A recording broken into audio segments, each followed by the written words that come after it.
Do you think we should get a trilogy straight away? Hello everybody and welcome to Against the Fence, where this is the place to be if you're obsessed and passionate about the UFC. And tonight we're going to be recapping the events from UFC 287. We're going to be talking about Israel Adesanya versus Alex Pereira Trilogy. Do you think it should happen straight away? Do you think it should be happening next? So stay tuned for that. We'll be talking about that.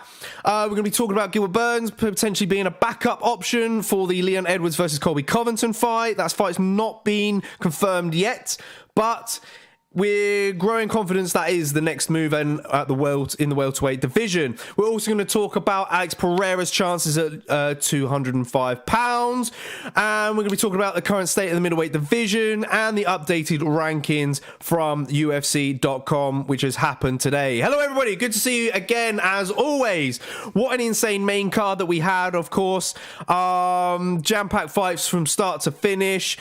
Some notable mentions we should probably talk about is some solid performances from Joe Pyfer, from Luana Pinheiro, from Bahamondes, of course, as well, and that kind of controversial decision between Kelvin Gastelum and Chris Curtis. Chris Curtis strongly feels that he should have got the nod in the preliminary headliner, but it was Kelvin Gastelum who took away the unanimous decision. We're going to be talking about the main card then. Let's recap straight away. Let's dive straight into it. Talking about Raul Rosa Jr., the hype man himself, coming in there against a Christian Rodriguez who got the win by a decision, and in fact it was unanimous decision 29-27 at one point by one of the judges. That's pretty insane. But yeah, look, he looked phenomenal. He was insane in the scrambles. He didn't really let Raul Rosa Jr. do anything when taking the back mount. Yeah, insane scrambling, but looked pretty sharp on the feet whenever it was on the feet, and comfortably got the unanimous decision win. Angus is in the house. He says Adesanya won one fight and dipped. Pathetic. Yeah, we're going to get into that a little bit later on. Damon Collins says, just happy Rosa lost. I'm happy he lost. The ego was embarrassing. Yeah, look, I think he strongly felt that he was going to be the next Khamzat Chimaev type character that's going to come in there and just dog walk absolutely everybody. But Christian Rodriguez was not the type of guy to do that too. He too had some good ground skills, and it really showed, especially defensively anyway. Ash saying Raul just went in for it and gassed. Yeah, I mean, you know, even what's her face? Not Megan O'Leary. Come on, brain. I've just been box fit, so my brain's now a little bit scrambled. What's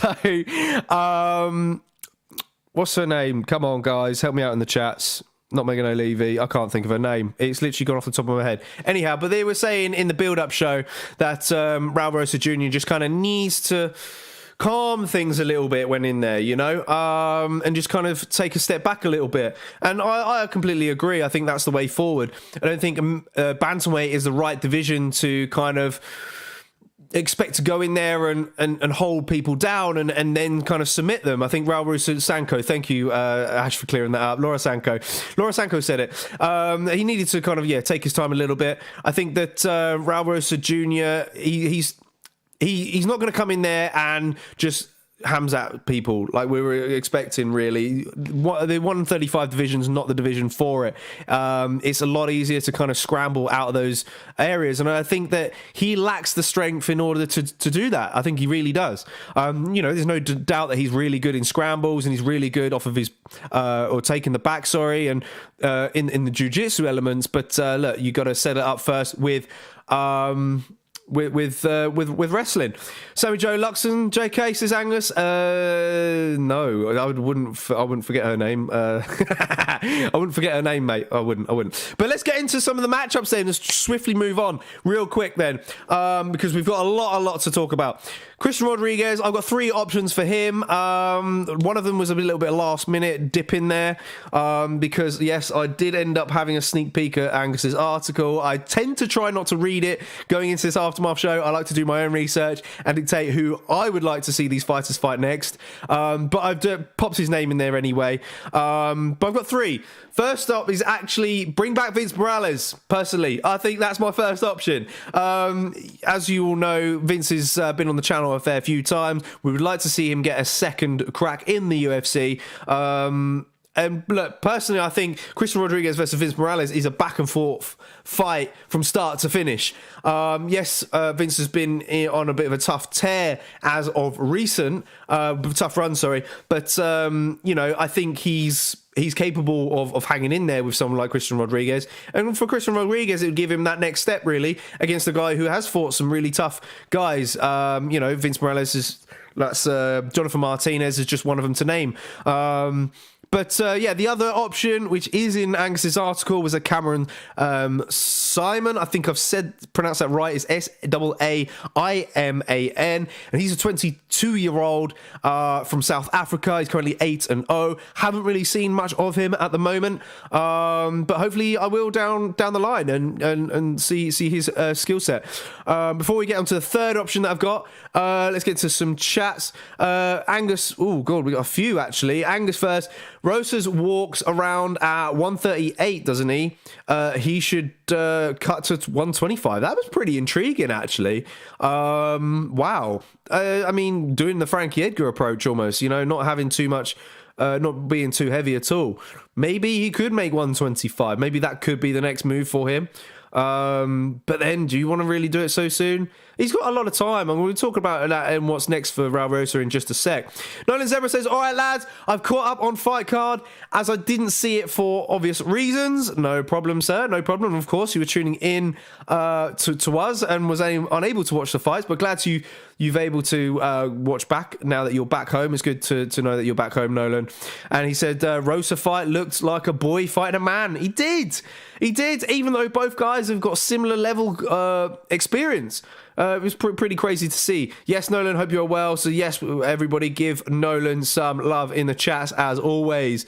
Angus says, it's okay, guys. JK told me he never reads my articles. I didn't say that. No. I just... it's just this particular one I don't like to, draw inspiration from, I'm afraid. Work on that gas tank, says Ash first. He is young as well, and yeah, absolutely. My other option for Christian Rodriguez was going to be Trevin Jones. A little bit of a step up because Trevin Jones has fought some good guys, but he's on a 4-fight losing streak. He lost to Conan Garbrandt last month. Let's see how Rodriguez deals with a long-rangey striker. That's what I would say. So look, he's one of the people that I've only got 3 options for, but they're my 3 options. Vince Morales, bringing back Cameron Simon, who's 22-year-old and 8-0, and Trevin Jones, who's currently 13-10 as a professional. Moving on to Raul Rosa Jr., though, who is now 7-1 as a professional. For me, I think he needs to take time off. Don't rush getting back in there. Work on his striking, and most of all, work on his wrestling, because that's what's kind of... let him down a little bit in those exchanges, and I guess maybe bulk up. Maybe he could just bulk up, stick at bantamweight, get a little bit of mass on his side, so then he can perhaps try and muscle some of these guys. That's what I would say. I've only got one option for him, and look, okay, shoot me down if I'm completely wrong. I don't think he got cut, but I'm throwing it out there anyway. I think he should fight Tony Kelly. I do, because Tony Kelly is currently 8-3 at the moment. He's coming off a loss, of course, Adrian Yanez. He's got 3 wins by knockout, 3 by submission. So he's quite a skilled individual. Would I say he's more skilled than Raul Rosa Jr.? Maybe overall, as an overall package, but of course Raul Rosa Jr. would edge it on the grappling in that one, and maybe have a better chance against Tony Kelly, I reckon. And look, I think a lot of people, especially Brazilians, would love to see Tony Kelly get submitted this time around and eventually get cut. Let's see what everyone thinks. Damien says, disagree JK, he needs to leave the UFC and gain some experience. He will be back. Are you referring to Vince Oh, okay. Are you referring to Raul Rosa Jr. in fact leaving the UFC altogether? Maybe, but let's not forget he did, he was impressive in his fight beforehand, got the quick submission in that one. So maybe the UFC will give him one more out. I think the UFC will be very cautious of people in the past, like a Sage Northcutt who got rushed into things too quickly. Even he was able to rack up a few wins. But yeah, I think Raul Rosa, you can see it clear there. Needs to slow things down. Maybe he does need to take a step back. I'd say give him one more, and then see how he does. If he edges a decision next time out, then maybe you could look at cutting him and bringing him back at a later date. I'm sure LFA would love to have him back, or just all full stop, and even that Mexican promotion that they've got as well. Maybe. Ash says that's the thing. It could help him. Who knows? Yeah. I don't know. I don't want to shoot him down too much, in this channel. But yeah, there's definitely some. I mean, it's purely because he was such a hype train in a way, coming off the Contender Series, of course. But yeah, fair opinions, guys. Fair opinions. All right, but of course, not much difference in the rankings. We got the rankings there anyway. We're going to be revisiting that in just a second when we talk about Rob Font and Adrian Yanez. But heading on then to the second night of the fight of the night, where Kevin Holland picked up the knockout win against Santiago Ponzinibbio. And yes, it was in round number 3. What a punch that was, man. What a lead left hook that was. Wasn't really surprised by the outcome, if I'm honest. Ponzinibbio hasn't really been the same since he had injuries in 2019. He's been up and down since. He's had some good wins, of course, and he's had some wishy-washy performances, especially that Alex Morono performance where he got the late finish in that one. Morono was arguably winning that fight up until that point. But look, Kevin Holland again looks impressive against people who are just outside the rankings. And strikers for that matter. He now moves to 3-2 in the welterweight division. And look, still more time for Kevin Holland. Sage beat everyone who he was supposed to, but lost to Gall. That's nothing wrong, but Rosas was supposed to ragdoll. Yeah, true. I guess in a way, Sage Northcutt didn't really have any complete standout abilities like Raul Rosa Jr. has, which is his grappling element. Sage was just this kind of young Ken doll looking figure who had 8-pack and was pretty jacked, that's all he had going for him. And I guess he had a karate background, but his skills wasn't like a Wonder Boy level that really blew your hair back or anything. But yeah, good point, Damo. Solid stuff, bringing in the solid stuff into the table. Sage was given a 50-50 fight and lost. This was supposed to be 100% Rosas, and it's true, man. Yeah, spot on. Fair play. Fair assessment there from Damo. Pat on the back. Smash a like on the video if you're enjoying Damo's comments so far. Ash says, feel bad for Santiago. Me too, man. Me too. But I'm going to bang on about this particular matchup next for him because I think it needs to happen. Great punch says Nolan Zebra, and Holland asking if SP should smell weed is classic big mouth. We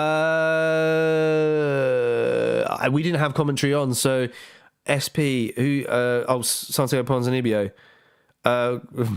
Maybe.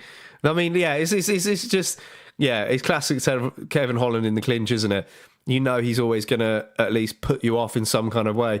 Damo says, no matter how far Kevin goes, he will not be elite. Hamzat showed that. Well, Hamzat's, I think, different level. Wonder Boy, however, I think was a prime fight to assess from that. And, of course, the Derek Brunson and Marvin Vettori kind of fights.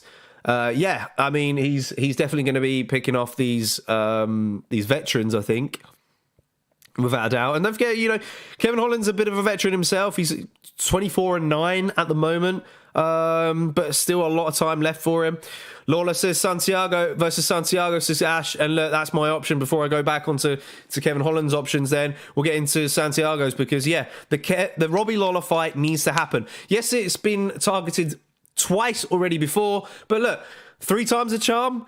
Let's make it happen. Both guys have got similar styles. Both guys love to come forward. I would give maybe the movement edge to Santiago because he's quite bouncy on his feet. Lawler likes to stand and bang. You're going to get an entertaining fight. Nonetheless, it's a perfect main card opener for sure. It's just whether or not Robbie Lawler is going to be, fit really and ready for it. Nolan says he asked him mid-fight. Brilliant bullshit. Yeah. Damon says, didn't Wonderboy win every round? Same for Marvin, etc. Yeah, he did. He did. But I think he had his moments, did Kevin Holland in that fight, and where he probably should have done more on the ground and tried and tested his tested Wonderboy's skill sets off his back, but he chose not to. He decided to stand and strike, which is fair enough, Yes, welcome back in. I've forgotten your name, buddy. I can't remember. Is it Terry? I know you're in our Discord. TFCIV MMA. Welcome back, my man. He says, smash a like on the video if you've not done so already. He says his skill set is just so limited. I just don't see him getting near the top. He'll be a fringe top 10, 15 guy who loves fans. And yeah, you're probably spot on there, buddy. Absolutely. But look, we still want to see him in fight and entertain, of course. Yes, indeed. Spot on for Ash, who kind of got my pick straight out there. And he reckons, I think Santiago KO's Lawler. Sorry. Yeah, it's Tom. Okay, it's Tom. I knew it was either Tom or Terry. My apologies, Tom. My apologies. Good to see you in, as always, my friend. Can't wait to hear your opinions on the rest of the show that we've got lined up. We've got lots to talk about. And my other option then for Ponzinibbio was going to be Brian Barberena, because I think that's a dogfight as well. I think that's another perfectly styled matchup. He's coming off of 2 straight losses against submission artists. So give him another fight against a guy who loves to stand and bang, because his last win was against Tim Means. Again, does the same. So yeah, either of those 2 options I think is perfect. Robbie Lawler or Brian Barberena. As for Kevin Holland, though, Tom reckons Holland versus Michel Pereira would be fireworks, and absolutely spot on. But I think Michel Pereira's got to lose to Wonderboy, because that's his next coming fight. Spot on, that wasn't on my list, but that's a good call. I like that one option as well. Damo says he will be the guy who you put on the card for the sake of entertainment, and I'm okay with it. Yeah, ditto. Like, I think I'm kind of past that expectation for Kevin Holland, because there was at one point where I was really excited when he went on that run at middleweight. I was really excited for him when he was just knocking dudes out, especially after the Jacare win. I was like, okay, let's go, Kevin Holland. Let's make this climb for a top 5. Like, why not? Like, you've got some good skills, clearly. But then we saw the wrestling displays back-to-back wrestling displays against Vettori and Brunson, and he just kind of overplayed a little bit. And because of those fights, I think it's safe to kind of accept that he's just here for entertainment value. He's not really going to make any climbs for any titles. Tom says, I agree. Michael loses against Wonderboy, and you do Holland fight after. Yeah. No, I like that. But my options for Kevin Holland, I think they're good ones. They're very similar style matchups, and I like to pick out these similar style matchups. I think they make it intriguing, they make it exciting for us fans. On the flip side, for the UFC, they might not want to make those kind of matchups because they're worried of getting like a stalemate kind of fight. We definitely used to get that back in the day. There's a few fights that I can remember, but these fights I've got Michael Chiesa, because he's 16-6 at the moment. The bout with Li Jingliang got cancelled. He's searching for a fight. He did call out Gunnar Nelson, of course, for London. But look, Holland likes to stay active. Both guys are tall, rangy for the division. Big dudes, in fact. Chiesa's got some good wrestling to his arsenal, which could be a kryptonite for Kevin Holland, of course. Or maybe it could be a straight stand-up affair. And they could very well just cancel each other out on a feet. Difficult to recall. You could say that fight would be similar to the Chiesa Magny fight, but however, I think Kevin Holland's going to make it a bit more entertaining. He's going to be throwing wild strikes at the same time. So look, why not? Why not make that fight happen?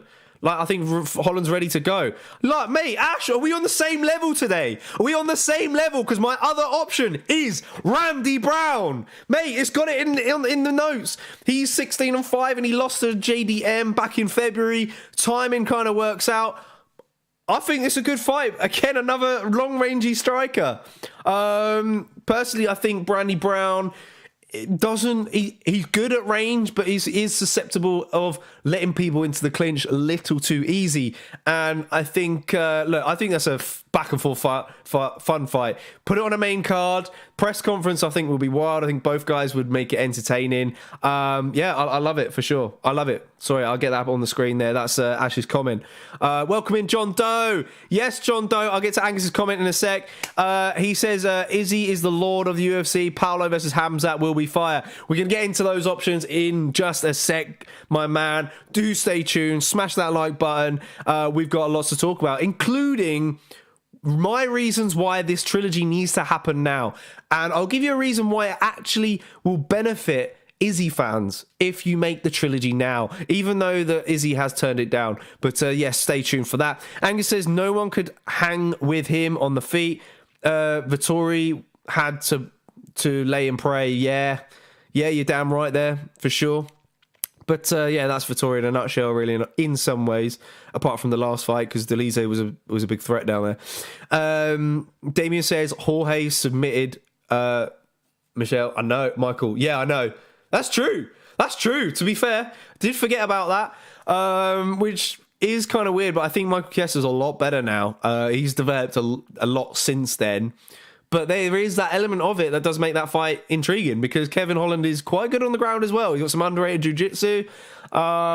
He's had a few submission wins on his resume in the past. In fact, my links are not working on this thing, so I can't bring it up at the moment. There it is. It's coming up. Come on. But yeah, no, I think that's a really good fight, to be honest. Striking is going to be the most intriguing aspect of that fight. Chiesa's got 6 submissions on his resume. He's been submitted 3 times, so yeah. Oh no, sorry, no, that's Kevin Holland. Sorry, Kevin Holland's got 6 submissions on his resume. But yeah, top stuff. Boom, Ash. I wishing ideas behind you. Ash is whispering. I think I'm going to say whispering ideas behind me. He's not behind me. I promise. I've got a lot to say about the next fight. Oh, I'm intrigued to see what Damon's got to say. But yeah, there's my 2 options for Kevin Holland, Michael Chiesa or Randy Brown. Of course, Michelle Pereira, if he loses to Wonderboy, is a good one as well. Top stops in the chat. And then in the rankings, as you can see, Neil Magny and Chiesa move up, but Jorge Masvidal moves down after that loss against Gilbert Burns, which is kind of random in a lot of ways. You know, it's weird if you lose to a guy who's further up than you and you drop. But I think it's because of his recent loss streak, which is, I guess, fair enough in some ways. You could argue that. Down to 13 now, Jorge Masvidal. Ooh, should he have gone because he technically retired? I don't know. I think maybe he's kept in there because the UFC might try and get him back for one more fight. Yeah, we'll talk about that in just a sec. All right, moving swiftly on though to the next option, Bosch, which was our number 3 fight on the card. Bit disappointing for me in some ways. I was rooting for Adrian Yanez in this one, of course. He has been on the channel. We've spoken to him before. We had a good laugh with him. And not only that, even before the channel, you know, before getting him on, he's just out and out exciting to watch. You know, the performance of the nights speak volumes of that. But he was unable to get past the experience test in Rob Font, who now moves to 20-6 as a professional. Big jump now. I think next for Rob Font, he's back on the win column. I mean, there's not really much else to say. His jab looked unreal. We knew he was going to be a problem for Adrian in that aspect, and he set that shot up beautifully. I think it's a learning curve for Adrian, of course. He will be back. He now moves to 16-4. But look, that's his first loss in the UFC, right? So I think he'll go back, continue working. Maybe he continues and does work with Merab and Aljamain Sterling again and heads that back down that way. It's possible.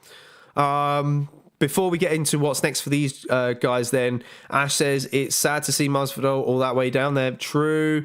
For pretty Nolan says Masvidal returned to fight Holland. I actually thought about that fight previously. I think it would be an entertaining one, but then I think Masvidal might want someone a little bit more spice, a little bit more of a draw, personally, I think now. But he's not really going to get it. I don't think he's going to be picking up the fights with Holland. I mean, it's just sellable. I guess it is sellable because of the altercation that they had. It's true. I don't know, man. I honestly don't know. It's a weird one for Masvidal. Angus says, Font's boxing is slick. Give me Peter Yan versus Rob Font. I mean, he's not in my option. We did speak about it during the watch along. Personally, the reason why I've not got it in there because I really want to see Peter Yan versus Chito Vera. That's why I've not got it in there because I think that's a fun fight and that's going to be a main event fight night for sure. Damien says, Yanez, apart from JDM, is pound for pound one of the best boxers in the UFC. He can 100% make 125. Oh, wow. Okay, you reckon? He says he would bully Moreno on the feet. I want to see Yanez at 125. Wow, Damo's on fire tonight. Yes, my man, Damo. Look, I mean, I think that's a solid shout. I really do. I'm intrigued as whether or not that Yanez would make the cut. I really am. I don't know how much he cuts for fight night. He did look really drained during the weigh-ins. He looked pretty dead. But if he gets his nutrition on point, then who knows? We could very well see that. Who knows? Look, and even Tom says it wouldn't mind Yanez going 125. Nolan says, this is the fight I tuned into you guys on. I backed Yanez, then blamed Meds on for my picks. And yes, I remember that. True, big time as well. Ash saying, ooh, 125. Yeah, so look, this is a bit of a shocking one that I don't think any of us thought about that. So props to Damo. He's a small 35er, says Tom. Would probably make the weight. Okay, so even Tom reckons he makes the weight. Jorge will only return to fight Conor for the BMF belt, and no way the UFC lets that slip away. Yep, hold that thought, Damo. Hold that thought, indeed. Tom says, wouldn't mind Figgy versus Font. Ooh. I think, didn't he call out Figgy now, if I think about it? Or did I miss that, or did I dream that? Look, Figgy, we keep forgetting Figgy's making the move to bantamweight. So, look, I like that one. I like that one a lot. But my option for Rob Font was actually going to be Dominic Cruz, which we talked about the weekend, who is coming off of a knockout loss against Chito Vera back in August 2022, though.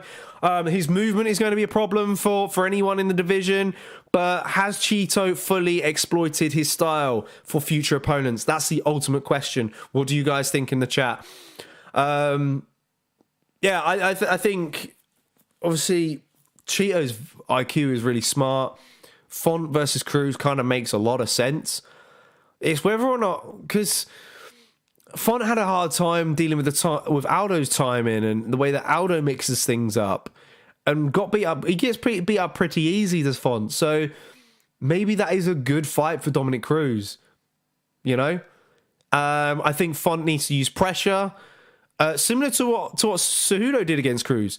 Use pressure, get him up towards the cage, and then try and land at that point, because other than that, you're going to be chasing him the whole night.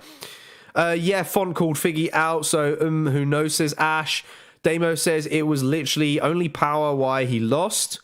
He was drilling Font's face and slipping punches. Yeah, I don't know. Yeah, true. I did feel that Yanez did kind of feel the pressure that Font was putting on him and kind of struggled to get going, I felt, in a lot of ways. Yes, that's it, indeed. Damon says, Yano's lost, but I left that fight more impressed than anything. Okay. The boxing was beautiful. A shame he got caught. Yeah, it is. It's one of those. You zigged when you should have zagged. And look, maybe... I don't know. Maybe he could go to 125. But my option for Yanez then, I've only got one option for him at 135, and that would be Jonathan Martinez. Because if we go to the rankings here, you got Yanez in at number 12, and then you got Jonathan Martinez in at number 14. And Martinez is on a 5-fight win streak here. Let's not forget that. He's coming for a decision win against Said Nurmagomedov last month. Okay, it was controversial. Said Nurmagomedov is a problem for a lot of people. But yeah, I think Jonathan Martinez has got some great kicks to his arsenal. He's a little bit more patient fighter. He's gonna come forward. That Cub Swanson finish, I think, was really impressive. The way he chopped Cub down with his kicks was insane. So I think it gives Yanez a lot of problems. And look, Martinez deserves a ranked opponent at the end of the day, and Yanez needs to defend his ranking now after coming off of that loss. What do you guys reckon? Because that's my 2 cents on that. I think Jonathan Martinez is the only real option. Tom says, it was such a steep step up in competition. I picked C-Rod over Christian for the same reason. Need to be gradually raised up. Okay, fair. Yeah. I mean, the reason why he got the Rob Font fight is because he was starching dudes, and back-to-back 5 performance nights in a row. Like, if you get that, you kind of do deserve a step up in competition to really test it. We know that now Yanez is not ready for that. So that's why he needs to go back to the drawing board. If you're not going to give him Jonathan Martinez, then I'd probably give him the loser of, or the win. Probably the loser of Chris Gutierrez versus Pedro Munez, maybe. I don't know. Tough climb, of course. Tough call, perhaps. I think Sedno Magomedov is a horrible fight for him. I don't really want to put that one in there. Ash says, on paper, that the fight on paper was fireworks, but yes, was a massive step up. Yeah, I'm agreed. I believe that as well. All right, let's head on back then. Let's get into, that was the third fight of the night. Let's get into the fourth fight, the co-main event. We're at the co-main event already, guys. Quick one. Tom says loser of Simon versus Song Yadong, possibly. Yeah. Maybe. I think Song Yadong versus Yanez is a really good one. I'd like to see that one. I wouldn't like to see the Ricky Simone fight. I think that's a horrible fight for anyone. If he could beat Jack Shaw, I think Ricky Simone could beat Adrian Yanez, and that'd be a horrible fight to watch. They knew full well the fight would be a striking war, so they added it. Says Damo for sure. Well, proved to be fireworks, says Ash. Yeah, let's move on to the co-main event then. Bit of wasn't the performance I was expecting from Gilbert Burns, to be honest. I thought he was really going to submit Jorge. Jorge, I think he's just got that grit in him, man. He just got that, he just doesn't quit. And he's a grinder, because neither Colby or... obviously he got knocked out by Usman, but neither Colby or Usman the first time round could get him out there. But Gilbert, for me, his wrestling, I've been praising Gilbert's wrestling a lot. We could see that Colby's clearly the better wrestler out of him and Burns, because he was unable to kind of keep Jorge down for a lot of the period and even get anything off of any submission attempts off. It wasn't, and again, not a great performance from Masvidal again. It's the same last time out in a lot of ways. Not the greatest fight on the card. Didn't live up to expectations, I'm afraid. But look, it is what it is. Gilbert Burns moves on. He's now calling out for other opportunities. We're going to talk about one in particular at the moment. Then we're going to talk about the backup option a little bit later in a sec. Damien said, wasted Jorge's last fight, in my opinion. I understand it's Miami, but the fact that he let the BMF title fight versus Conor slip is silly. Well, I don't know. I still don't think that's completely out of the equation, to be honest. And to be honest, Tom's hit the nail on the head here. He says, need to do Gilbert versus Bilal now, in my opinion, next, since they are giving Colby the undeserved shot. And look, yeah, that is my option. If he's not next in line, then you got to give Bilal Muhammad the nod, because for Bilal Muhammad, it's a fight that he needs in order to get a title shot. I don't think the win against Sean Brady warrants the title fight for him. He's been really calling it out for a long time now.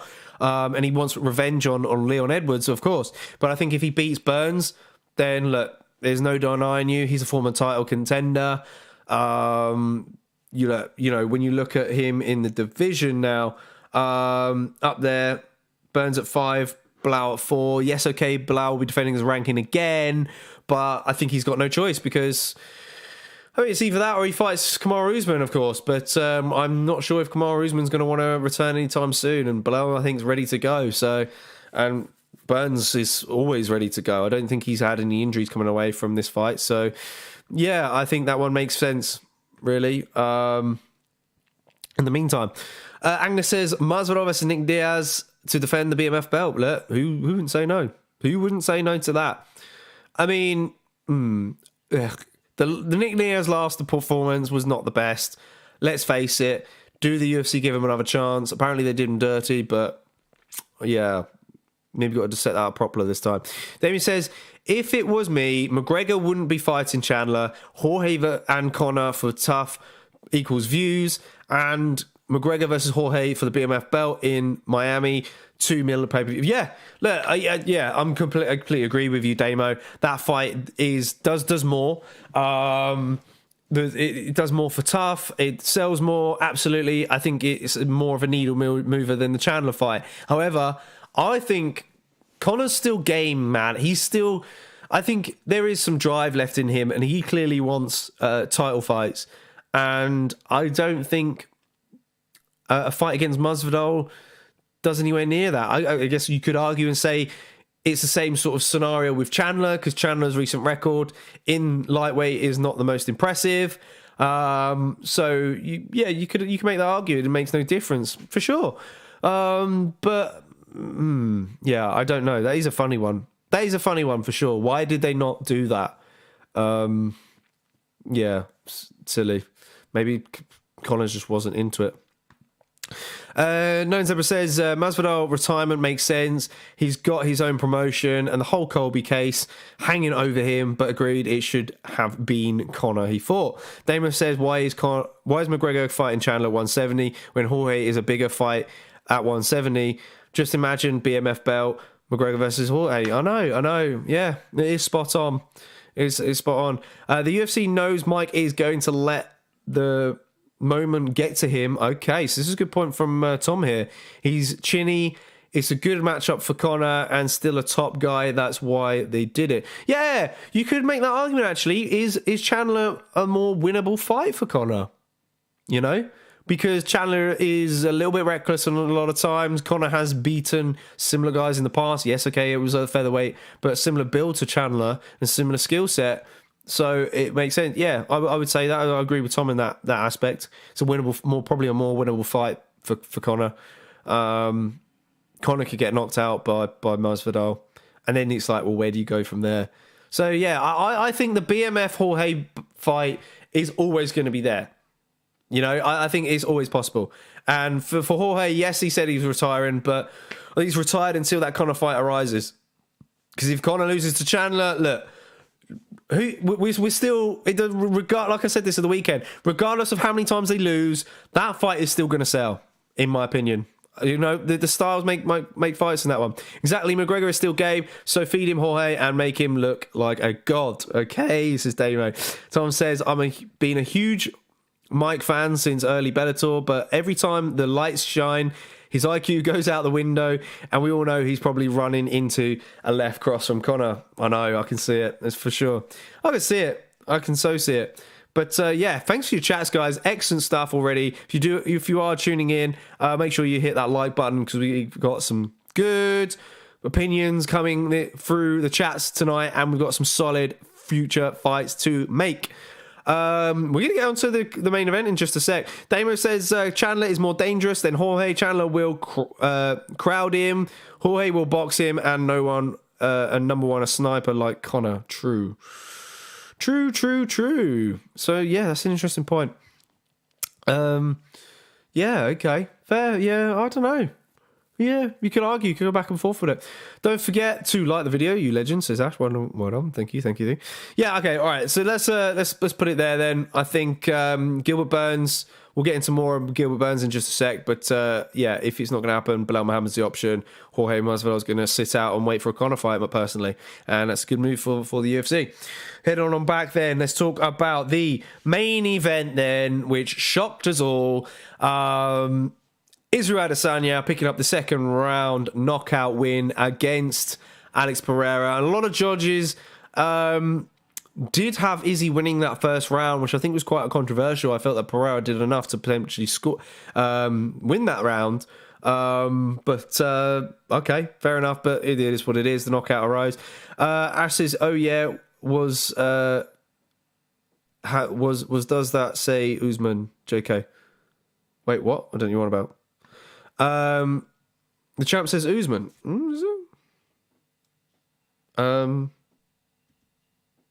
Did it?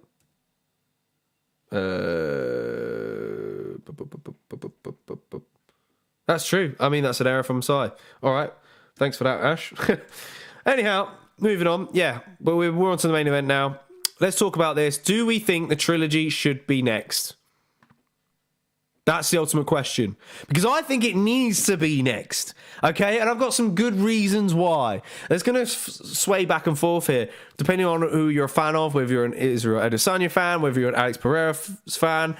For me, it needs to happen next because Pereira doesn't have that many fights left at middleweight. You know, I think the UFC need to take advantage of them as early as possible. Immediate rematch, I think favors Izzy in a lot of ways because let's face it, Pereira doesn't have that many fights left at middleweight. We did the weight cut affect him last time this past weekend? Possible. So if he makes the cut again, is Izzy more likely to have the same kind of outcome? You've got to think about that, Izzy fans. Because for me, if you don't do this fight now, if Pereira moves up, he's not coming back down. He's not coming back down again. I'm telling you that now. His body's going to get adjusted to that weight, fighting people at that weight. I think it's too much of a stretch. I think he'd fail the weight cut, personally. And for me, if you're going to complete the trilogy, it needs to be at the same weight. I'm not all for moving up a division, like, for instance, Izzy then going up to fight Adesanya. In fact, if anything, that favors Pereira if Izzy's going to do that, you know? So this is why Izzy fans need to fight the trilogy to see out the trilogy next. And personally, the UFC like to do trilogy straight away. We've seen it several times in the past. Yes, there's several trilogies that have got away, but look, recent records shows that they're inclined to do that, to make that fight happen. A lot of chats coming in. Nolan says this will go down as one of the best finishes in UFC history, especially with the arrow celebration. Hands down, I think it's iconic now. It's the typical kind of Ali type, celebration where he stands over his opponent there. I think that's going to be edited and made frames of for here to come. Arsenal's going to run free with it. Damien says, I didn't see this knockout coming, but I did at the same time. Alex is very chinny, always has been. He done his job in the UFC by beating Izzy the first time. Sure, a trilogy. Izzy got nothing left at middleweight. Exactly, and that's another reason, okay, why the trilogy needs to happen now. Because there isn't that many contenders rising. And we're going to get into it a little bit more in just a sec when we hit the news segments. Because, you know, there's been some call-outs since. And we've got a list of the previous matchups that he's had in the rankings and what's kind of left for him. Angus says Izzy doesn't want it. He's running scared. Look, I mean, you can say what you want. It's possible. I think Alex moves up, fights Yuri, says Nolan. Very possible. We're going to get into that. Let's get into that now then. So my only question for you guys is, can Pereira capture the light heavyweight belt? You know, my opinion is yes, with the right matchups, of course. If the UFC decide to align it properly like they did for him at middleweight. Because the best case scenario is if he moves up, he captures the light heavyweight belt, then Izzy moves up and challenges Pereira for the light heavyweight belt. Okay, that's the ultimate kind of seller right there, yeah? But it's a little bit of an ask, isn't it? There's a lot to happen. And like I said, I think it would favour for Pereira in that fight. It really would. I think his power would be too much for Izzy at that weight. We've seen Izzy at light heavyweight. Not the fast kind of that's one of his strong assets is his speed and his ability to evade punches and come back firing.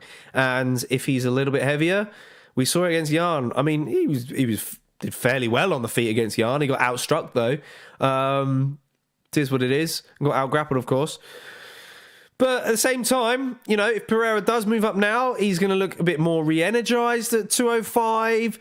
So there's that as well to add in there. Look, we could see an absolute straight killer, because let's not forget, he is a former Glory light heavyweight champion as well, you know?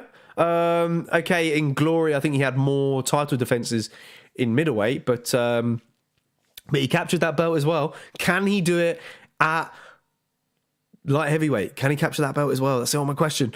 Tom says the only two options are Trilogy or Hamzat, and the UFC has mismanaged Hamzat by sitting him over the last year, so doubt they make the right move now. Realistically, the Trilogy is what will happen next. Yeah, I got to agree. There isn't really anything there unless it's got to really come through. I mean, Izzy could sit out. You know, let's face it, he's always been active. Stats came out, I think, prior to the fight of how many fights he's had in the past few years. You know, he's been, you know, he's not been one to turn down fights at all. But he might want to take a bit of a break. Lennon says, and I'm glad I didn't see it live. My heart wouldn't have handled it. Great work on the fight, though, lads. I mean, we did our best to try and, break it down and, of course, do commentary for you guys. Last goal wins, says Damo. Ash says a lot will disagree with the third fight, but like Damo said, no one left just yet to look at Nunes versus Pena, and again, that's a prime example. Spot on there from Ash, indeed. So the UFC, even though Dana White came out and said the post-fight press conference that he thinks that Alex Pereira should move up and that will be his next move, I think they'll go back, they'll have a meeting with with all the UFC high-ups, and they'll probably look at things and realise the Trilogy probably does need to happen next. Angus says, no, Pereira cannot get the light heavyweight belt. He has no chin. Izzy doesn't hit that hard, and Alex went to sleep. Okay, fair. I mean, there was a lot of momentum behind that. Damien says, Angus, what if Alex lands first? And that's a true. That's a good point there. But yeah, how do you think he matches up at light heavyweight? Because we haven't got the rankings to the side here, but I guess if I look at it now, I think that Jamal Hill is a possible winner. I mean, are we still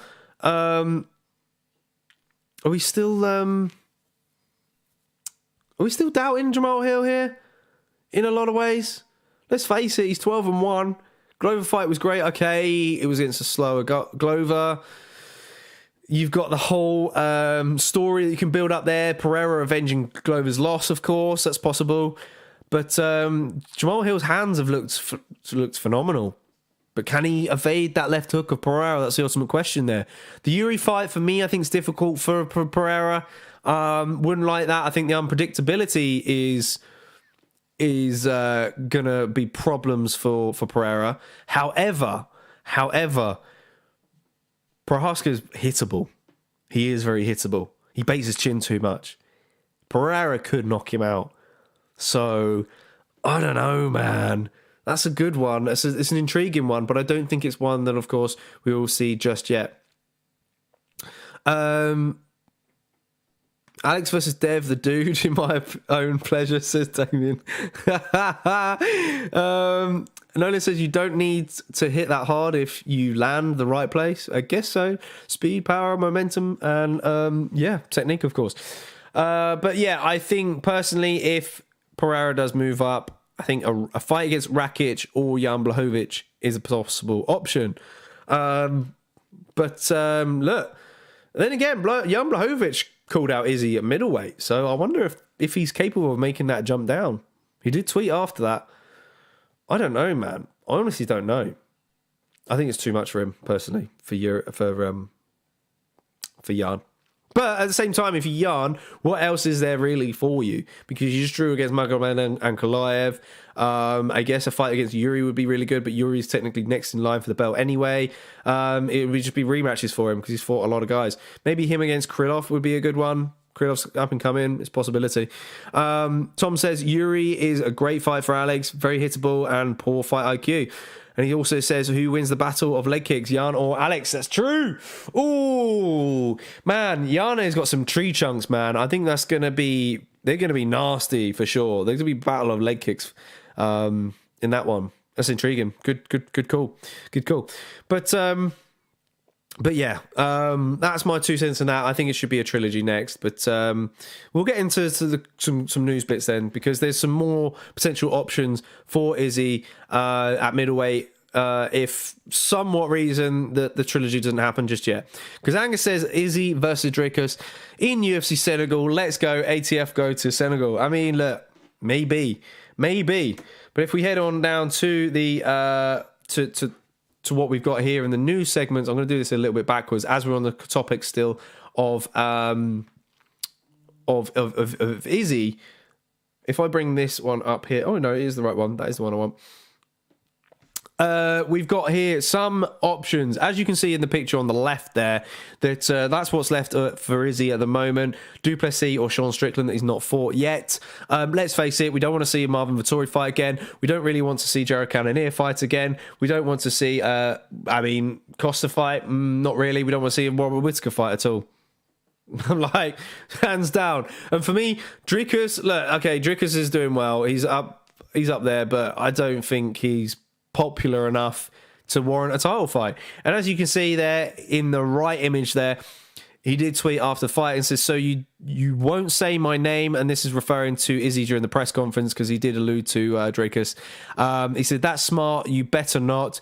I don't need your airtime at all. I have my whole continent of Africa behind me.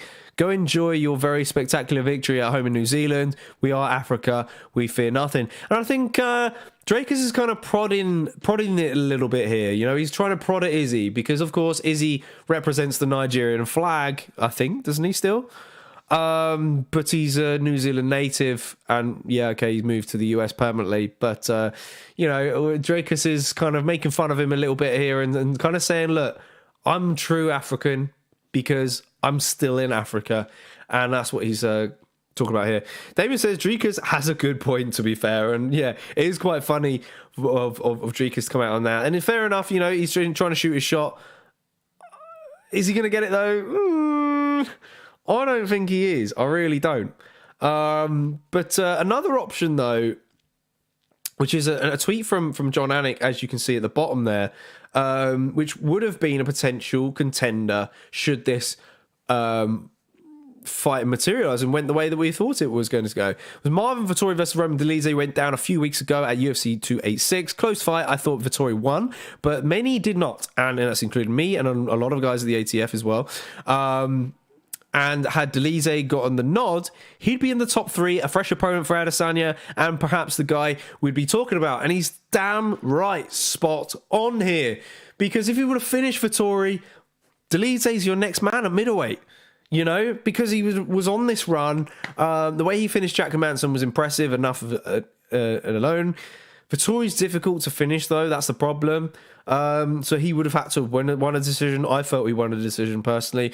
So I went back and actually rewatched the fight yesterday, and he still felt that Dolidze won the fight. I haven't given it a second watch, but I was quite strong in that. And a lot of people were in here probably are as well. Nolan says Izzy is looking like he's going to be greatest middleweight in UFC history. He's destroyed the field. And look, GOAT status could be creeping on Izzy Adesanya at the moment. Imagine here right now, okay, say if Jan Blachowicz did make the cut down to middleweight and Izzy beats him at middleweight. He avenges his loss. But does that make him the best middleweight of all time? Granted, of course, Anderson Silva's got an insane record and he didn't win the belt twice, I don't think. He went on this massive long streak. So there's a lot of arguments to be made there. Sai says, just funny that the white guy is claiming Africa and the black guy can't. True. Spot on there from Sai. It's damn right. And Damo says it's going to be a very racist arena if they fight. Man, it's going to be so back and forth. There's going to be a lot of conflict for sure. Nolan says Strickland fight would be fun for the press conference alone. Yeah, I know. But at the same time, it's like, well, Strickland's not in this position for the middleweight title fight, really. Especially when he got knocked out by Pereira. Jan versus Izzy, third fight, 1-1. Yeah, I mean, yeah. If Izzy manages to beat him at middleweight, it's true. True. At welterweight, come on now, Ash. Tom says Hamzat takes him out before he gets to Anderson's defense numbers. Ooh, big call from Tom here. Big call from Tom, which then kind of leads us on to that tweet here from Hamzat, because of course Hamzat was going to make a tweet. There's no doubt about it. When these guys middleweight or a welterweight fight, he does what Conor does, and he's active on Twitter, and he says, "Congratulations, Starbender. See you soon. Now it's my time. Let's go. Let's make it happen." And okay, we just talk about the Paulo Costa fight, because shortly after UFC 287, it was kind of, or Chael announced that apparently they're looking to do Paulo Costa versus Hamzat Chimaev at UFC 294 in Abu Dhabi, which is a long way away. Look, if you're Hamzat and you beat someone like Paulo Costa, former title contender, then yes, you can make arguments that he's next in line for Izzy Adesanya. But look, that's some way away, isn't it? You can still do a trilogy, I think, in that time. Or closer to that time. September, August.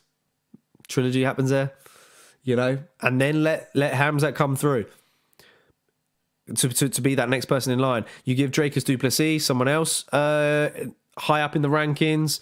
I don't know who I would give him. I mean, I can't remember who I gave a shout out for him. Du Plessis versus Cannonier, maybe, or Whittaker. Let's face it.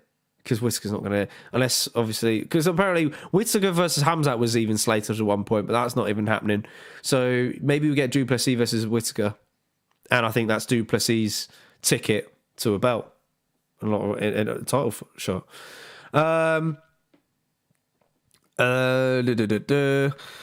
Izzy has a huge asterisk in the GOAT conversation unless he wins the trilogy over Alex Pereira. He's 1-3 for fuck's sake, says Angus. And yeah, fair point from Angus. Yeah, it is true.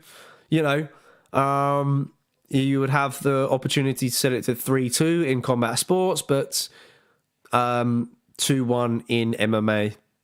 So you can make arguments there. Sure. Damien says, why it's this way? Oh, for goodness sake. Nolan Zebra says, oh, Sean definitely doesn't deserve it at the moment, but he's a car crash every time he opens his mouth.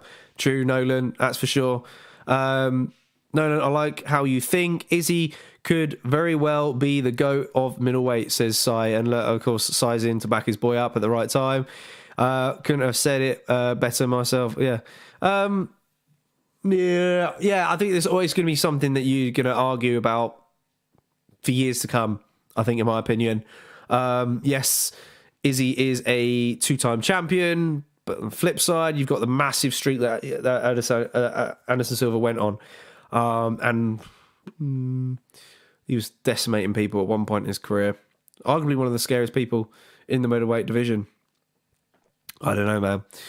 I don't know. Who knows? But moving swiftly on then to the next point that we're going to talk about, of course, is Dana White saying that Gilbert Burns can be the backup for Edwards versus Covington, which I'm not surprised that they're putting this out there because, yeah, injuries could happen. And if you're going to bring the UFC back over to London for a Leon headliner, then maybe perhaps you need a backup like they did before when they had Covington step in. So, yeah, I think for Burns will probably be happy to do it, I reckon. I'm not sure if he's done it before. But, you know, if you want the same treatment that Covington got, whereas if you be backup, you're next in line for the belt, then look, why not if you're Gilbert Burns? You make that case. I definitely got the winner if I'm not slotting there last minute. So I like that. I really do. Damien says Ash chins them all. No, says, hey, Si, I love watching Silver, but Izzy had the chance to cement his legacy. Yeah, had would be in the big word in that line there for sure. But yeah, back on Gilbert Burns then. Yeah, I really think that's the right option to make. We'll get back onto the Izzy stuff in just a sec. Moving on then, I'd like to see Gilbert Burns in London as well. It'd be cool meeting Gilbert Burns. He seems like a good dude. But yeah, I think backup makes sense. If not, he's going to be Belal Muhammad. Next option, yeah, that is the next one. This is kind of an old tweet, really. From that's kind of resurfaced after this. With the talks of Pereira moving to 205. This happened after Pereira beat Izzy, and it was him calling out Jamal Hill. Could this fight actually happen? You know, if Yuri isn't ready? That's the question, really. It depends on Yuri's health and his timeline, really, because he said he was going to be out for a year. But we've been hearing things that perhaps his recovery is going well. So I don't know. You know, which fight makes the most sense for Yuri, for Pereira? Do you want a title fight straight away? Do you want do you want Rakic or do you want Blachowicz? I don't know. I think a Rakic is a good fight personally, if you're not going to rush it. Sai says, could run Pereira versus Izzy back straight away, but we saw what happens when you put a fighter straight back in the rematch when they've had a devastating knockout. Didn't go well for Usman. I mean, we thought it wasn't going to go well for Izzy either, in a lot of ways. But yeah, you're right in saying that, and that's another reason why Izzy fans should want this trilogy fight next. You know, it favours Izzy. It really does. So, look. I'm all for having a trilogy now because I think we're at an exciting time. They both won all. Everything's sort of fresh. If Pereira moves up, then we're banking on him getting the light heavyweight title, and it's difficult to call. We can't guarantee that. There's not a clear path to say, yeah, he smokes these guys. I don't think there is. So, you know, you in a way you're jeopardizing the match. Yeah, I guess it's always going to be exciting to go back to in a way, but if Pereira starts losing the light heavyweight, then you got to then question how long he's got left in the sport. And then it's like, do you really want to see the rematch against Izzy? So that's why you do the rematch now. Wouldn't mind having him in London either. Would be sick. I think he's referring to Burns. Burns just seems like a solid dude, says Nolan. Yeah. Funnily enough, in my matchmaking article for Jamal Hill, I picked Alex Pereira. Ooh. So again, yeah, I'm all for seeing it potentially, but maybe perhaps down the road. Again, depends on Yuri's health, doesn't it, guys? Depends on Yuri's health. We're yet to find out. Because, again, I guess, does Jamal Hill really have any contenders? I mean, there's fights that he's not fought at light heavyweight, but then the people below him haven't really deserved it in a way. Because Jan and Ankalaev fought to a draw. You can't give either of those guys a fight. Rakic is missing. He's gone off the radar. You've got Johnny Walker's fighting Anthony Smith. That'd be a big jump for Johnny Walker if he gets the win. He moves into top 5. But then even still, you know, slim pickings. We're really relying on Yuri. Depends what the UFC want to do, isn't it? I'm intrigued. I'm so excited. I really don't know what they're going to do. All right, guys. I think that pretty ones. We're just going to bring up the card now, shall I? Oh, as I knock the mic. Holloway versus Allen. Yes, that is this weekend. A different start time as well. It's going to be 1:30 a.m. in the UK over here. Check your local listings if you're from the US and everywhere else. But yeah, we've got some solid fights. Of course, we mentioned Pedro Munoz versus Chris Gutierrez. That's going to be a fun one. Kutalava versus Tama Bosa is going to be a hard-hitting one. And of course, we've got Dustin Jacoby. And we've got Edson Barbosa versus Billy Quantillo on the main card as well. So lots to go through. The fact that Brandon Royval versus Taras Nicolaou on the prelims is shocking to me. They need to be on the main card. Fingers crossed they do end up on the main card. I think Kutalaba versus Tanner Bosa deserves to be on the prelims personally. But yeah, fun card. Make sure you're there this weekend for it. And as I said again, make sure you put the notifications bell on the channel. Angle says Jamal Hill already cleared out the division, 100%. There you go. Nolan says, lads, just want to say thanks again. You know what for. Yep, don't worry, man. We're sorting that out for you, Nolan. Thanks for tuning in as always, Nolan. Love your support as always.